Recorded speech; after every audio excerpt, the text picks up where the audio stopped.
Assalamualaikum warahmatullahi wabarakatuh. Salam sejahtera bagi kita semua. Mudah-mudahan kita tetap diberi kesehatan dalam menjalankan pembelajaran daring di masa pandemi ini. Kali ini kita akan menjelaskan pembahasan soal penilaian tengah semester ganjil kelas 12 mata pelajaran pendidikan Pancasila dan Kewarganegaraan. Yuk kita lanjut saja. Berdasarkan analisis respon Google Form. Nah, soal yang pertama, aspek persamaan kedudukan warga negara dalam bidang hukum atau aspek hukum yaitu. Nah, beberapa anak dari 413 ini yang menjawab betul sekitar 379. Nah, ada beberapa anak yang menjawab memiliki hak untuk mendapatkan cuti 4 orang, kebebasan untuk memeluk agama dan keyakinannya 15 orang, dan lain sebagainya. Nah, kita akan bahas ya dalam pasal 28D ayat 1 Undang-Undang Dasar 1945, di mana setiap orang berhak atas pengakuan, jaminan, perlindungan, dan kepastian hukum yang adil serta perlakuan yang sama di hadapan hukum. Nah, kenapa jawabannya yang D? Karena di sini memiliki hak yang sama untuk didampingi pembela dan pemeriksaan di pengadilan. Nah, dalam praktiknya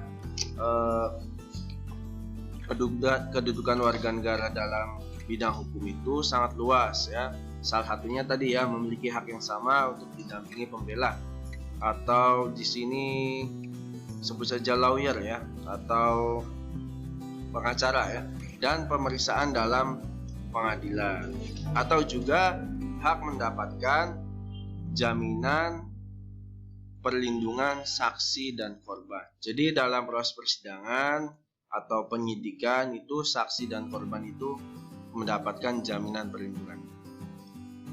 Ya, lanjut ke soal selanjutnya. Ya. Nah, soal selanjutnya yaitu dasar hukum Indonesia sebagai negara hukum terdapat dalam pasal Undang-Undang Dasar 1945. Nah, jawabannya ialah yang B ya, pasal 1 ayat 3. Dia menjawab pasal 17 tentang kewenangan presiden mengatur kementerian dan sebagainya. Kemudian pasal 1 ayat 1 ya. Nah, kemudian ada pasal 30 ayat 1 tentang bela negara dan pasal 33 berkaitan dengan ekonomi. Nah, pembahasannya, negara hukum itu menjadi bagian yang tak terpisahkan dalam perkembangan kenegaraan di Indonesia sejak zaman kemerdekaan. Meskipun dalam pasal-pasal Undang-Undang Dasar, ide negara hukum itu tidak dirumuskan secara gamblang ya, secara eksplisit. Tetapi dalam penjelasannya ditegaskan bahwa Indonesia itu menganut ide Rechtsstaat, yaitu negara hukum, bukan Mahstat, sebagai negara yang berlandasan kekuasaan belaka. Undang-Undang Negara Republik Indonesia tahun 1945. Nah, ketentuan mengenai negara hukum tersebut dicantumkan tegas ya, dalam pasal 1 ayat 3 yang berbunyi negara Indonesia adalah negara hukum. Nah, itu ya terdapat pada pasal 1 ayat 3. Lanjut. Nah, soal berkaitan dengan kewajiban warga negara yang terdapat pada Sila Persatuan Indonesia. Dari 413 yang menjawab benar 331. Nah, ada 39 orang menjawab option B, ada 7 orang yang C, 32 orang yang option D, dan 4 orang option E. Nah, pembahasannya, kewajiban warga negara dalam sila ketiga Persatuan Indonesia. Nah, di sana terdapat unsur pemersatu antar warga negara dengan semangat kebangsaan serta menempatkan kepentingan bangsa dan negara di atas kepentingan pribadi atau golongan. Jadi kepentingan negara itu lebih tinggi daripada kepentingan pribadi atau kelompok-kelompok tertentu.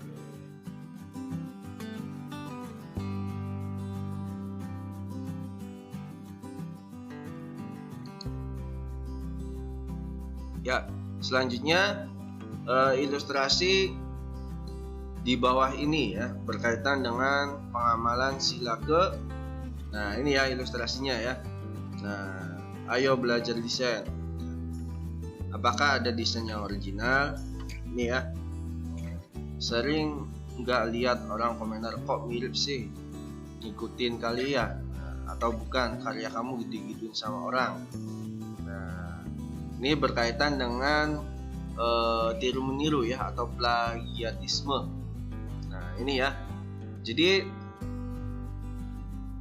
dari percakapan ini termasuk pengamalan sila keberapa ya. Jadi ini salah satunya di sana menjelaskan bahwa gimana sih kita agar menjadi orang yang menghargai karya orang lain ya, tidak plagiat dengan tadi ya desain original.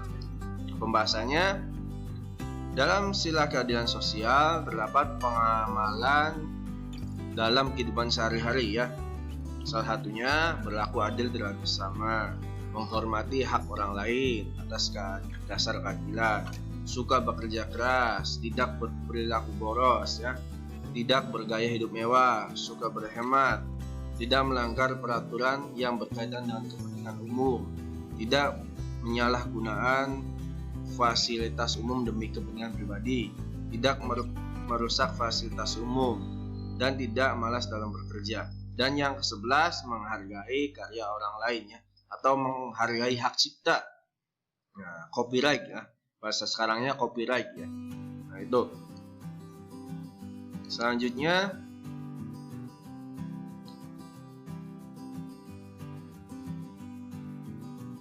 ya. Nah, di sini ada angka putus sekolah yang dikasihkan, hak pendidikan ya. Di sini belum tertulis ya, hak pendidikan belum terlaksana secara sepenuhnya. Hal tersebut merupakan pelanggaran hak yang tidak sesuai dengan amanat Undang-Undang Dasar pasal. Nah, jawabannya pasal 31 ayat 1 ya. Kalau pasal 30 ayat 1 berkaitan dengan hak bela negara. Ini ya, pembahasannya hak pendidikan Indonesia diatur dalam pasal 31 ayat 1 menyebutkan bahwa setiap warga negara berhak mendapatkan pendidikan dan ayat 3 menegaskan bahwa pemerintah mengusahakan dan menyelenggarakan suatu sistem pendidikan nasional ya yang meningkatkan keimanan, ketakwaan, serta akhlak mulia dalam rangka mencerdaskan kehidupan bangsa yang diatur dalam undang-undang.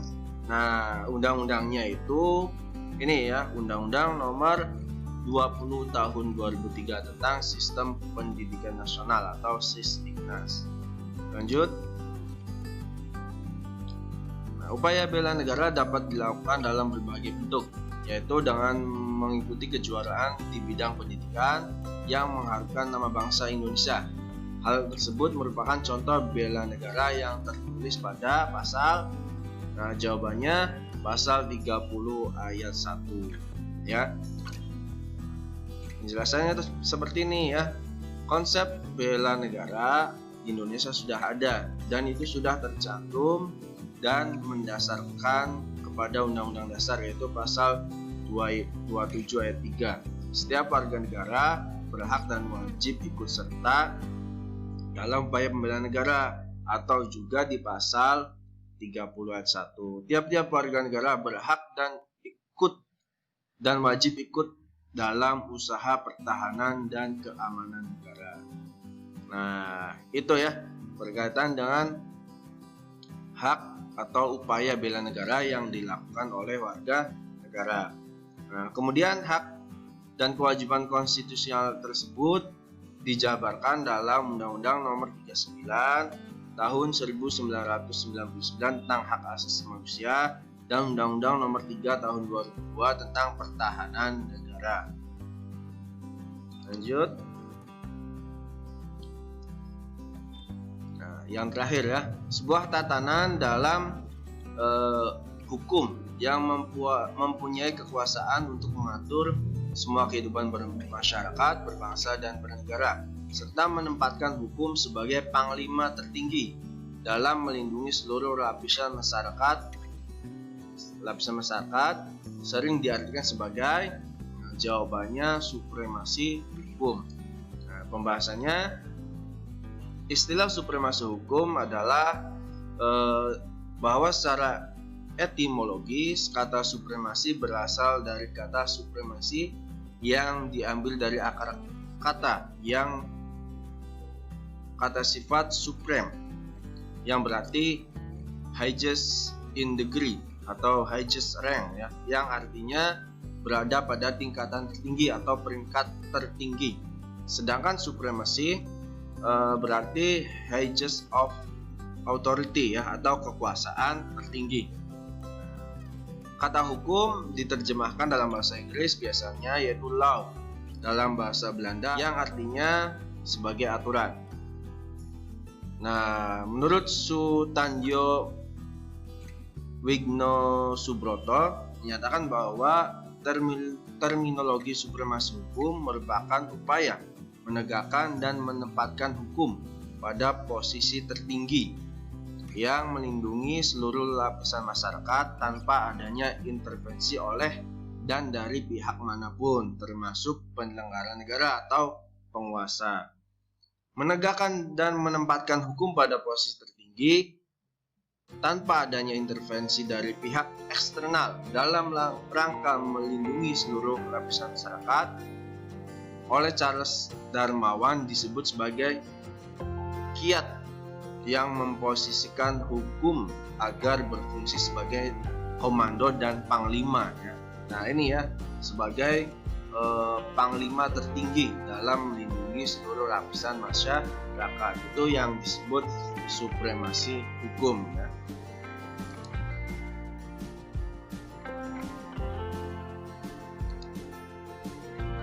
Ya, terima kasih. Tetap jaga kesehatan dan wassalamualaikum warahmatullahi wabarakatuh.